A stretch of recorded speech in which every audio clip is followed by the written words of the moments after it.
আসসালামু আলাইকুম। কেমন আছেন আপনারা সবাই? আশা করছি অবশ্যই ভালো আছেন। চলে এলাম আপনাদের মাঝে আরেকটি ব্লগ নিয়ে।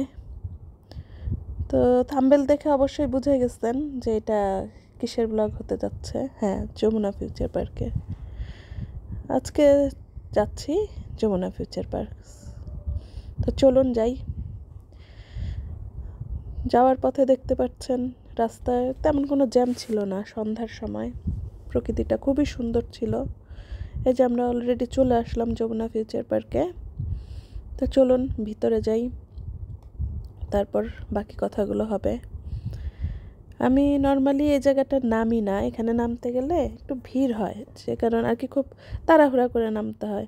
সো আমি রিল্যাক্সে আন্ডারগ্রাউন্ডে যেয়ে গাড়ি পার্ক করি, তারপর ওইখান থেকে নামলে আমার কাছে ইজি মনে হয়। হ্যাঁ, একটু হেঁটে যেতে হয় ভিতরে, তারপরও সেটা ভালো। তো চলুন যাই। এই যে অলরেডি চলে আসছি, আর বেশিক্ষণ লাগবে না। আজকে এটা অবশ্য আমার ফ্রাইডে ব্লগ। হ্যাঁ, শুক্রবারের ব্লগটাই তো। আমি এটা আমার টাইম লাগছে, আমি একটু ব্যস্ত ছিলাম। স্যাটারডেতেও এটা আপলোড করতে পারি নাই, আজকে সানডে। তো আজকে আর কি আপলোড করলাম ব্লগটা। শুক্রবার বলতে মেনলি বাচ্চাদের অফ থাকে, তো ওদের রিকোয়ারমেন্টটাই বেশি শুনতে হয়। ওরা অনেক দিন ধরে বলতেছে যে ইয়েতে যাবে, প্লেগ্রাউন্ডে যাবে। তো এখানটায় যমুনা ফিউচার পার্কের উপরে যেটা আছে ফিউচার ওয়ার্ল্ড, বাচ্চাদের খেলার জায়গা। মেনলি আজকে আমার বাচ্চাদের জন্য সে জায়গায় যাব। তো চলুন আগে বাচ্চাদের রিকোয়ারমেন্টটা ফুলফিল করি, আর তারপর আমার নিজস্ব কিছু টুকিটাকি গ্লোসারি শপিং আর হালকা পাতলা কিছু কেনাকাটা আছে, সেগুলো সারবো। তো চলুন ফার্স্টে উপরে যাই, যে ফিউচার ওয়ার্ল্ডের ওখানে বাচ্চাদেরকে নিয়ে যাই। আর আমার কাছে মনে হয় কেন যেন বাচ্চাদের, আমরাও তো ছোটোবেলায় শুক্রবারের আশায় থাকতাম শুক্রবার অফ ডে আসবে, আমরা ঘুরতে যাব বাবা মার সাথে। তো বাচ্চাদেরও রিকোয়ারমেন্টটা শোনাটাই আমার কাছে ফার্স্ট প্রায়োরিটি মনে হয়। তো এই যে যাওয়ার সময় দেখেই তো বুঝে ফেলছেন, বগ আমার খুবই পছন্দের একটা ব্র্যান্ড এটা। আর ভালো লাগে এদের জামা কাপড়, প্রোডাক্ট সবই ভালো। তো আজকে এর দিকে নজর না দেই, যে কাজে যাচ্ছি চলুন যাই, ফিউচার ওয়ার্ল্ডেই যাই। তো যে উপরে যাচ্ছি, অলরেডি চলে আসলাম ফিউচার ওয়ার্ল্ডে। এই যে এখন অবশ্য লোকজন একটু কম, কিছুটা কম, আগের মতো অতটা লোকজন হয় না। তো আগে বলে রাখি যে এখানে ঢোকার সময় আপনাদের পার পারসন 50 টাকা করে এন্ট্রি ফি নেবে, আর হচ্ছে কয়েন্স নিতে হবে। তো আমি 600 টাকা দিয়ে এদের কাছ থেকে যে ইটা নিয়ে নিছিলাম ফার্স্টে, রিসিপ্টটা দেখায়, তারপর আমি হচ্ছে 600 টাকা দিয়ে 25টা কয়েন্স নিয়েছি ওদের কাছ থেকে। তো এই যে আমাকে কয়েন্স দিল। আমার কাছে কয়েন্সগুলো 5 টাকার কয়েনের মতো লাগে আর কি। এই তো এখন বাচ্চাদের খেলার টাইম, ওরা খেলুক, আমরা দেখি কি খেলছে। যে পানি মারা মারছে হাঁসগুলো, তো মনে হয় আজকে আর তাদের বাসা থেকে বেরিয়ে হতে পারবে না। তো ওরা পানি মারুক, আর আমরা দেখতে থাকি যে ওরা কি খেলা খেলে, তাই না?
যে তারপর ওদের খেলা শেষে আমরা একটু টুকিটাকি আমার কিছু পেন্টিং কেনার ছিল আর শোপিস দেখার ছিল, তো সেগুলো আর কি দেখছি, এখান থেকে চয়েস করার চেষ্টা করছি।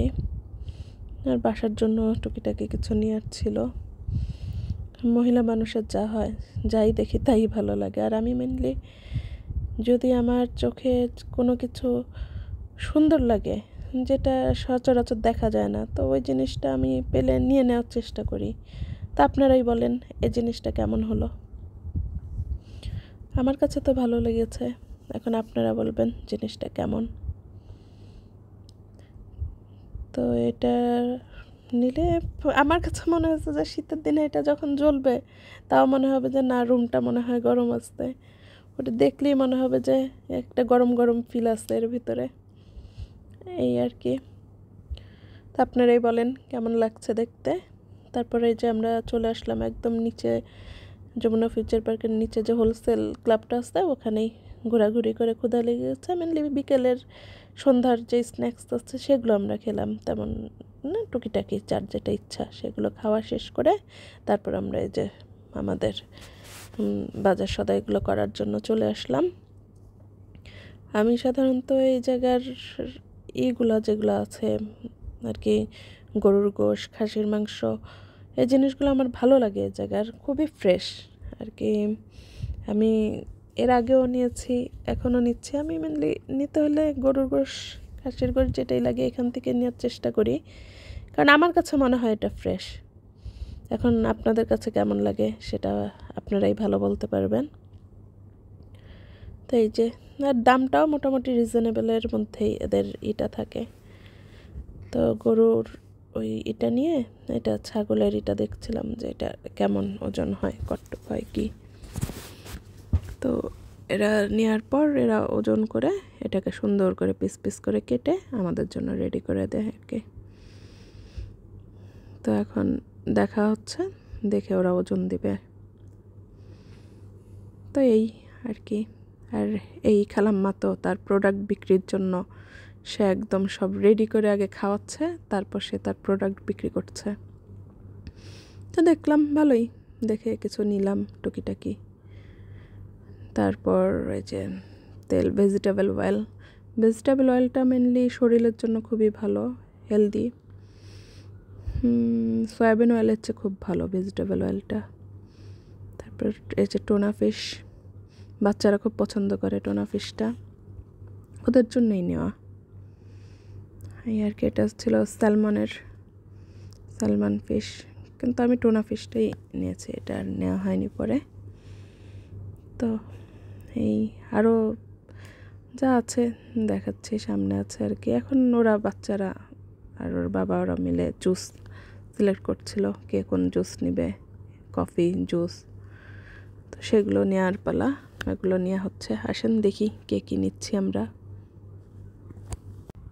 এই ক্যাপাচিনোটা খুবই দুর্দান্ত, এটা মেনলি স্টারবার্গের। আমার কাছে তো খুবই ভালো লাগে, আপনাদের কাছে কেমন লাগে খেলে অবশ্যই জানাবেন।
আরেকটা কথা বলে রাখি, ওদের হচ্ছে 6 বছর পূর্তি উপলক্ষে ওরা হচ্ছে কুপনের ব্যবস্থা করেছিল, মানে আপনার এয়ার টিকেটের কুপন এটা। এখন দেখা যাক লাকিলি কুপনটা বেঁধে যায় কিনা। তো এই ছিল আজকে আমার ব্লগের সারাদিনের কার্যক্রম। সারাদিন না, মানে বিকেল থেকে রাত পর্যন্ত। এখন এই যে ওদের একজন বয় আমাদের ব্যাগগুলা এনে আমাদেরকে আর কি আমাদের গাড়ি পর্যন্ত পৌঁছায় দিল। তো রাত হয়ে গেছে, অনেক রাত হয়ে গেছিল। তো এখন আর কি আমরা এখন বাসার দিকে রওনা দিব। তার কাজ কর্মটা শেষ হলেই এগুলো ব্যাগগুলো আমাদের ঠিকমতো গোছা দেওয়ার পর আমরা চলে যাব। থ্যাংক ইউ, ভাইয়াটা অনেক কষ্ট করলো। তো এই যে আমরা রওনা দিলাম, এখন বাসার উদ্দেশ্যে যাব। বেশ রাত হয়ে গেছে, এখন অনেক রাতই হয়েছে। তো আজকের ব্লগটা বেশি আর বড় করব না, এই পর্যন্তই। আপনাদেরকে ধন্যবাদ সাথে থাকার জন্য। আশা করছি ব্লগটা দেখবেন। থ্যাংক ইউ, লাইক কমেন্টস করবেন। আসসালামু আলাইকুম।